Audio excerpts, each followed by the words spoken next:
Just fuck my shit up, senpai. Last Light was the worst game in the series because of the dumb Nazis versus red shit, and now they will just double down on that. Sad.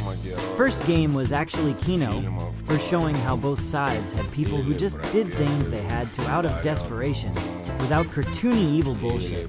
Going to laugh my ass off if they end up doing a Last of Us 2 Abby thing to fill in Hunter's story, since we got basically none of the lead up to him being mind broken.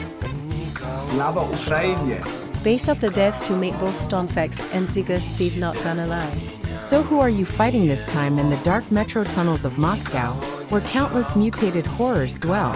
Well, it's the Nazis. Wow, so brave and original. No, why are you using a faction that has always been a central element in the books?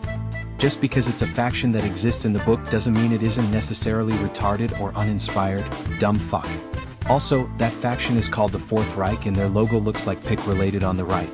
So this is literally another made-up Nazi faction in parallel with the other already existing retarded Nazi faction, just to further drive home how uninspired this shit all is. Bros, they made Le Metro political. Cinematic walking, cinematic fighting, cinematic Nazis, cinematic crime. Fat fucks talking for 10 minutes. 1 minute of gameplay that consists of you running down the hallway into a scripted even. Exodus was atrocious already. The Epic Store deal is not forgotten or forgiven. The game-breaking release day bugs still not fixed. And I couldn't care less at this point. The Epic Store deal is not forgotten or forgiven. Based. Metro Exodus was genuinely laughable, internally inconsistent, boring garbage. This whole series having legs after the first game is baffling. Even then, Metro 2033 is a super linear cinematic shooter with kind of awful shooting mechanics. Buju's discount stock a game with CinemaSlock. This series is shit written by a kike rat. Why are you fags even taking it seriously? Because people really wanted Stalker to continue as a series and hitch their wagons to Metro.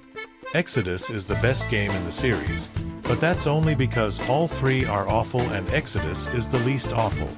Exodus genuinely just shrugs and gives up on verisimilitude and believability extremely early.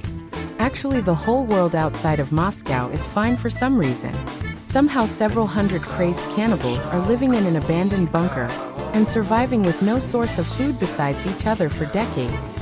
Some guy in the desert built a giant metal fortress with fire bursting out of it somehow, and also it has his giant face on it. The Lost Boys in the woods have gray-bearded geriatric old men in their ranks, somehow, and they have all turned into hollering tribesmen in 20 years, somehow. I might just be a spurg, but stuff like this kills the believability for me.